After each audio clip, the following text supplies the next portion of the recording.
Recent court cases have aimed a new spotlight on Iowa's upcoming primary elections. We sit down with Iowa Secretary of State Paul Pate on this edition of Iowa Press. Funding for Iowa Press was provided by Friends, the Iowa PBS Foundation, the Associated General Contractors of Iowa, the public's partner in building Iowa's highway, bridge, and municipal utility infrastructure. Fuel Iowa is a voice and a resource for Iowa's fuel industry. Our members offer a diverse range of products, including fuel, grocery, and convenience items. They help keep Iowans on the move in rural and urban communities. Together, we fuel Iowa. Small businesses are the backbone of Iowa's communities, and they are backed by Iowa banks. With advice, loans, and financial services, banks across Iowa are committed to showing small businesses the way to a stronger tomorrow. Learn more at iowabankers.com.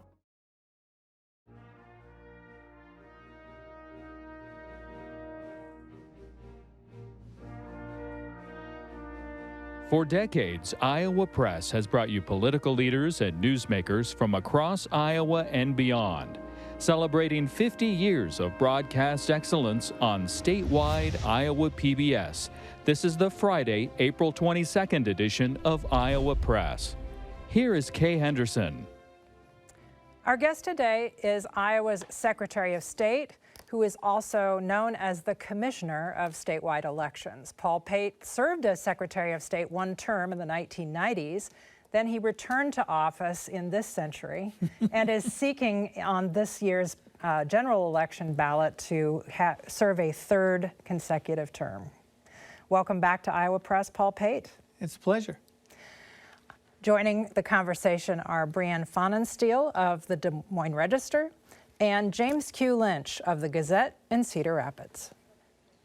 Secretary, you served on the state objection panel that considered whether Abby Finkenauer, a Democratic Senate candidate, should be allowed onto the primary election ballot. And that panel decided that she should not. The state Supreme Court ruled otherwise. Do you disagree with the Supreme Court ruling that said she could appear on the state primary ballot? Well, I did have a different opinion on it. I felt that 200 candidates plus got it right, and they were able to get the dates and the signatures done correctly.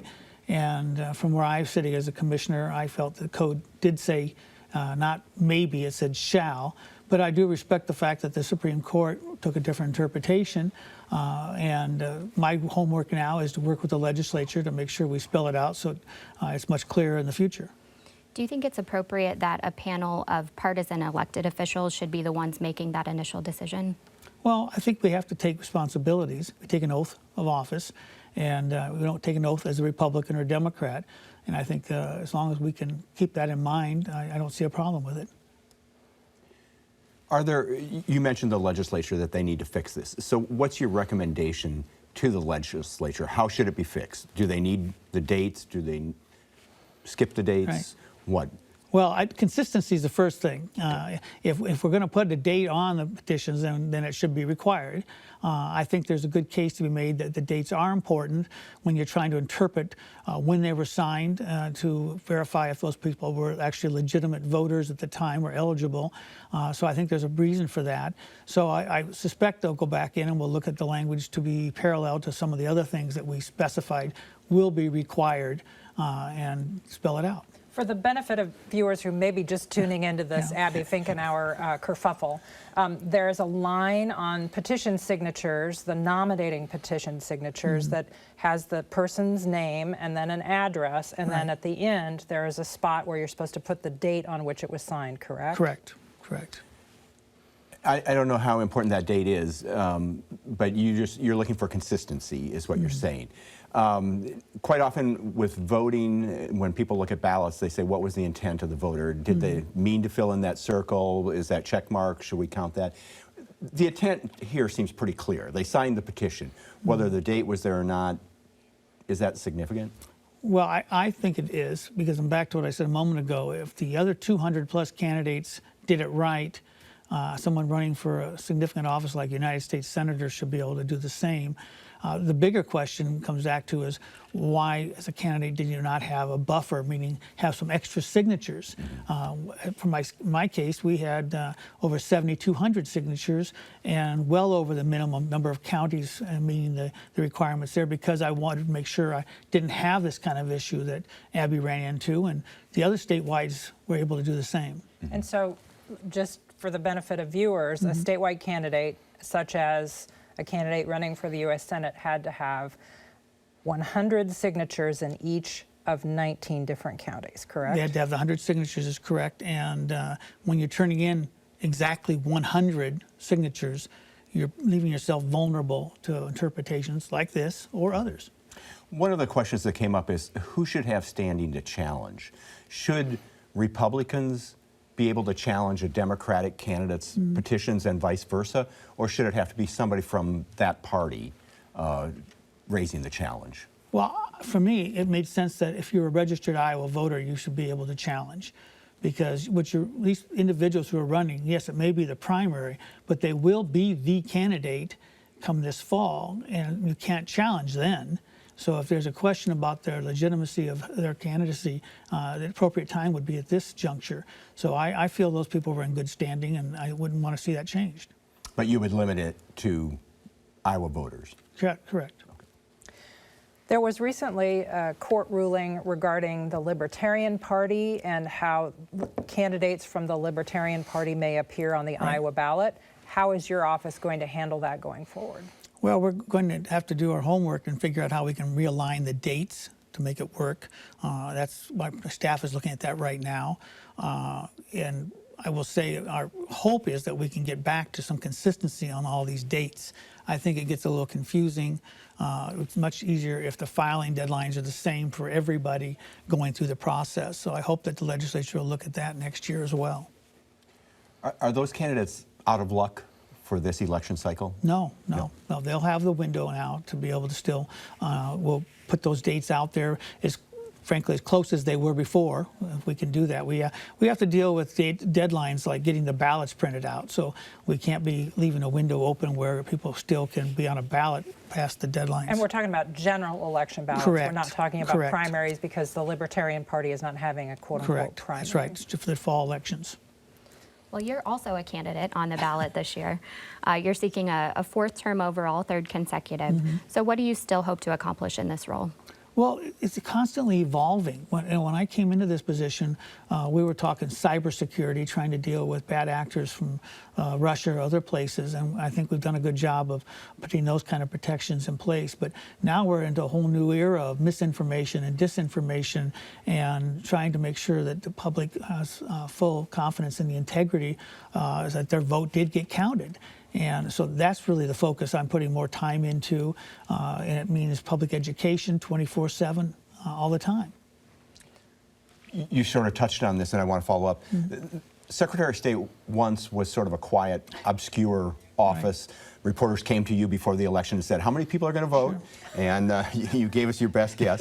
But you're on the firing line now. Yeah. I mean, you talked about the misinformation, the attacks on the process itself. As past president of the National Association of Secretaries of State, the people who run these elections, what are they thinking, and who wants to do this job? Well, I said it's evolved. It's changed dramatically. The elections used to be more at the 20,000-foot level. You know, people didn't really get into the weeds. They out there in the weeds. They want to know. They want to know exactly how that tabulator works. They want to know how you're processing certain things, or how couriers work, or anything of the details. So it has evolved. One of the things I did as president of the National Association of Secretaries of State was start a program called Trusted Info, where we were putting up full court press to try to gain the public's support and going to us as their trusted source on elections, whether it's their county auditor or the Secretary of State. We're still doing that, but we're building out the choir. We spend a lot of time making sure more people are up to date on what's going on, being more proactive on giving them the information, letting them know we vote with paper ballots, we have voter ID. that we have post-election audits. And one of the most important things is we have poll workers. You know, your friends and neighbors. They're the front line of elections, the unsung heroes, I call them. All these put together is why Iowans can trust our elections. And it must be working because we have one of the highest voter turnouts in the country. We just recently were named third best in the country from an MIT study. When I first came into office, we were in 12th place. We're doing things right, I believe, and we're going to keep building off of that. But what do you say to Iowans who don't believe the outcome of the 2020 election? Well, I'm not going to be able to convince everybody probably, but I'm going to do my very best to give them all the facts. You know, that's the important part, and we'll continue to do that. And then we have to build on transparency. You cannot assume people understand what's going on. You need to make sure you show them everything you're doing on a regular basis, and I think that will pay dividends in the end. Given that concern and that mistrust that has now been building up for several years, what are you most concerned about going into administering the 2024 elections? I think this election right now is so important, and what we do here is going to set the table for 2024, particularly for Iowa. I think we have a much better situation here. We have much better voter confidence maybe than some states do right now. So we've got to make sure we're building and educating the public going into 2022s. As 2024 rolls around, we're going to be faced in Iowa some of the fallout on the national scene. So yes, my role will be different. I'm going to be working probably closely with my peers in the other states, so we build a national messaging even stronger about the integrity of our voting, so that people have that confidence. So what's the number one falsehood that you have to knock down nationally? It differs from state to state, but it really comes down to is there are those who still just don't believe that however they're doing their voting, the physical process, that it's foolproof, that there's vulnerabilities. And some of that is because they had a strong passion for a candidate, and their candidate doesn't win. You mean Donald Trump? Donald Trump in this case, but we had the same issue before in other presidential campaigns on the other side. The one we're faced with right now is the Trump campaign cycle, and they believe their candidate had it all right and should have been the winner. And they're looking for answers. And sometimes the process is the easiest target to take on. My role is to make sure they understand our process here in Iowa, and that's why I feel very good about the fact that Iowans are comfortable with what we're doing here and we're doing it right. When I go to elected officials' town hall meetings, Senator Grassley, Senator Ernst, Congresswomen, questions come up about this. People don't believe the outcome of the 2020 election. They don't believe their vote counted. They believe the election was stolen. They're asking these questions in public meetings. What is the impact on elections and democracy when people are willing to stand up in a public meeting and say, the election was stolen? What are you going to do about it? Sure. Well, if we don't counter by giving them examples of how we're protecting it, then they may win that dialogue. And when they win that, basically the Russians or the Chinese or whoever you want to identify here win without firing a single bullet. They won. Democracy will be something of the wayside, and we can't let that happen. So my job is to make sure we're putting the facts out there all the time so that the public stays informed. And when some of the groups say these kinds of things, they perhaps don't have the same impact because the rest of the audience is going, well, wait a minute, that can't be quite true because I know we use paper ballots in Iowa. It can't be quite true. We do post-election audits, or we know we have poll workers. You know, they need to be informed so they're not going to be susceptible maybe to misinformation. Do you feel like the biggest threat is coming from outside, from Russia, from China, from these bad actors, or is it homegrown? Well, it shifts, but I think the foreign agents, if you will, they play off of those. They're very sophisticated. When they sense there's any kind of group, whether even it's a small one, they're going to help manipulate that message. They do a lot in the cyber world where they will push out a message in tandem with what some of these groups are saying, and that can cause even more of a focus on it and give them a bigger bully pulpit. But right now, it's still about a lot of folks in the United States, it's in Iowa, yes, but I see it more in some other states, who are just frustrated because they haven't figured out why their person didn't win. And we need to work harder to explain. You need to work. If you want your candidate to win, you have to work harder yourselves to turn the votes out.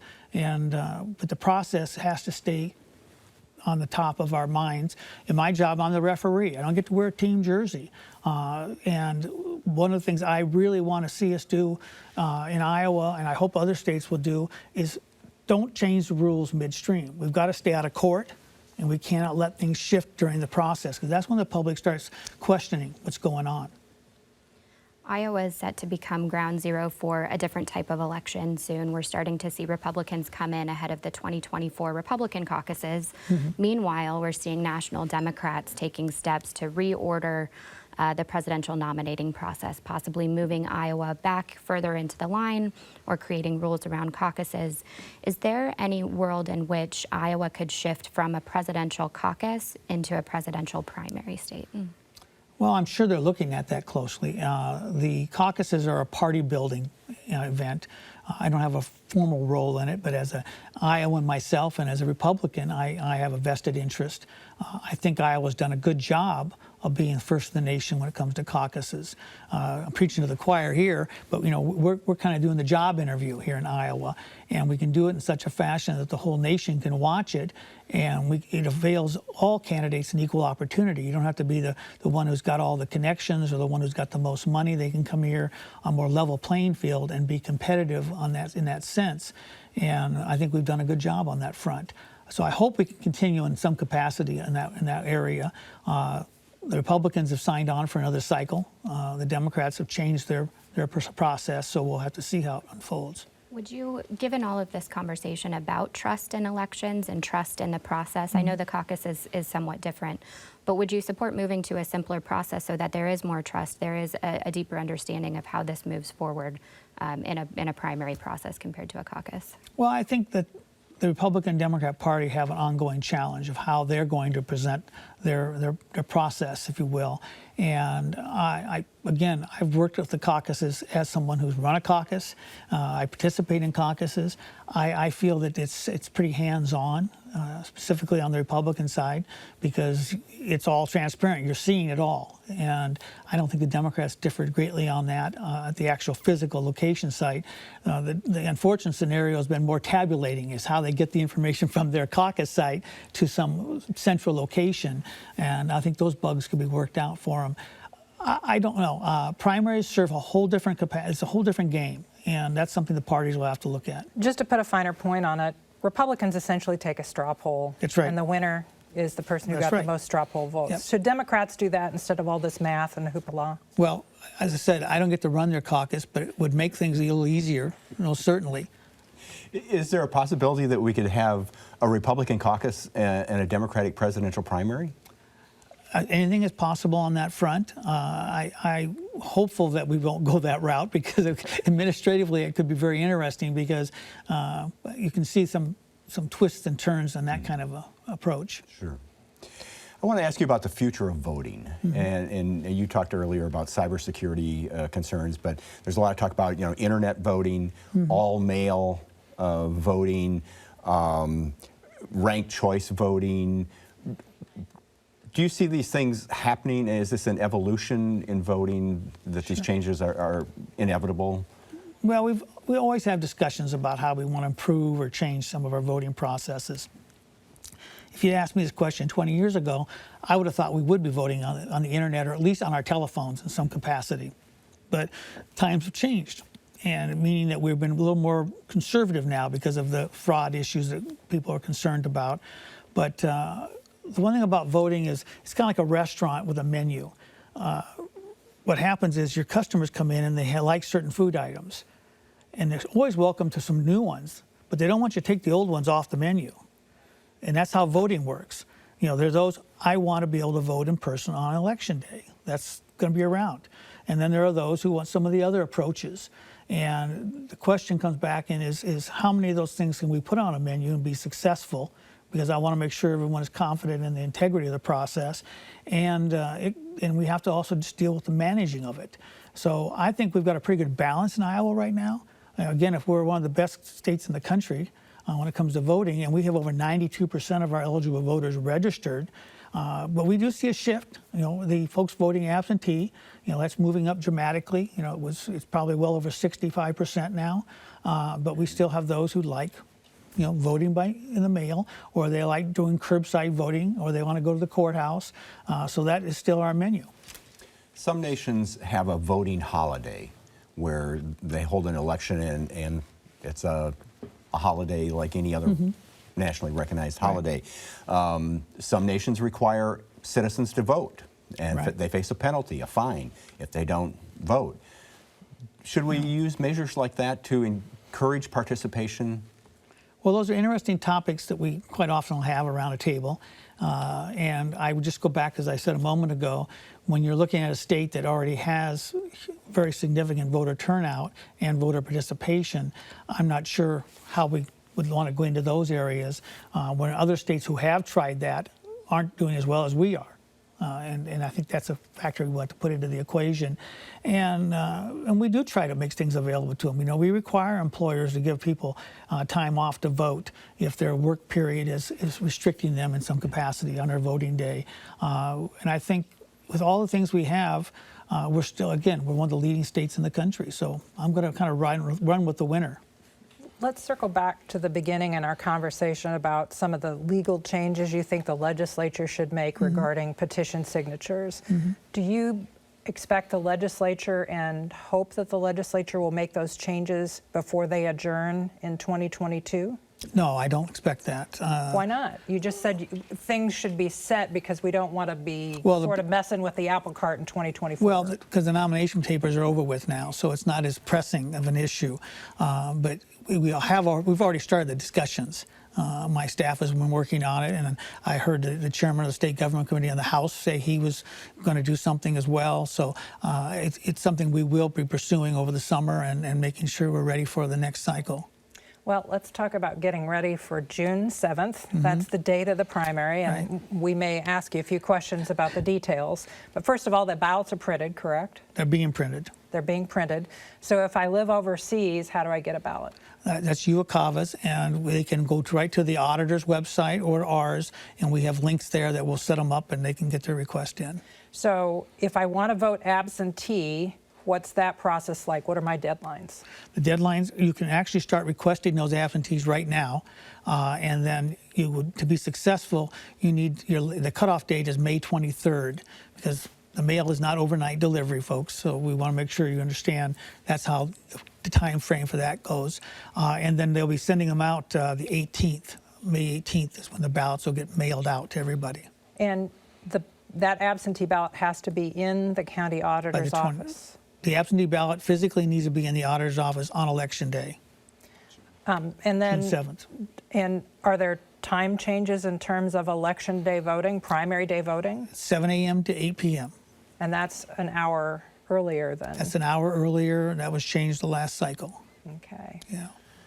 I want to ask you about those ballots. I've been seeing stories that there's a shortage of the quality of paper needed to print ballots, and that the costs have gone up like everything else over the past 2 years. Yeah. There's a supply chain issue and a cost issue. Are you running into that? Not here. We've reached out to the suppliers just to get a kind of a sense of what's going on, because we want to make sure our counties are successful. And they've all indicated they feel comfortable. They have enough envelopes. They have enough stock. But it is something you have to watch and be ahead of the game on, so we can anticipate it. And you're right, costs have gone up. And I don't think that's going to change. Brianne and James and I often ask you, what's your prediction for turnout for the primary election? It certainly can't be more than it was during the pandemic, right? Well, for the primary, we always like records. We like to see them broke. There's no doubt about that. But this one's a little different. You're right. We've set records in the last 2 election cycles, and I would be thrilled just to hold on to the same level of participation. If it wants to grow, hallelujah. I think that's fantastic. But those things are driven by the candidates. They really are.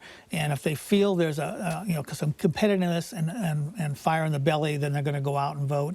I'm not sure that's quite the same intensity this cycle around. And actually, some of the candidates, they don't like that. They would like to have that fire, if you will, to have the folks inspired to get out there and vote. So I'm not dusting off my crystal ball for this one. I'm just going to make sure we're ready for whatever turnout we get. Well, Mr. Secretary, thank you for joining us today. Pleasure. And before we leave, we'd like to recognize a panelist who's joined us here today, James Q. Lynch. You've been seeing his byline in the Cedar Rapids Gazette. He has also worked at the Iowa Falls newspaper and a newspaper in Owatonna, but he is going to retire soon, and we want to wish him well and thank him for the service to the voters of Iowa and to people who are interested in stories about state government. Congratulations on a well-earned retirement. Thank you very much. I'm fortunate to have been a part of Iowa Press and the important work that Iowa Public Television does. And to you, our viewers, today and every day, thanks for watching Iowa Press. You can watch it anytime at iowapbs.org.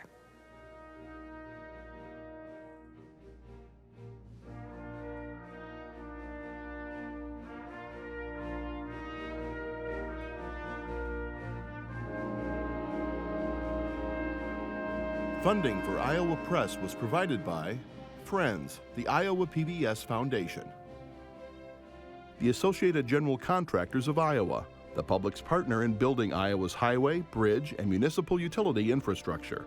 Fuel Iowa is a voice and a resource for Iowa's fuel industry. Our members offer a diverse range of products, including fuel, grocery, and convenience items. They help keep Iowans on the move in rural and urban communities. Together, we fuel Iowa. Small businesses are the backbone of Iowa's communities, and they are backed by Iowa banks. With advice, loans, and financial services, banks across Iowa are committed to showing small businesses the way to a stronger tomorrow. Learn more at iowabankers.com.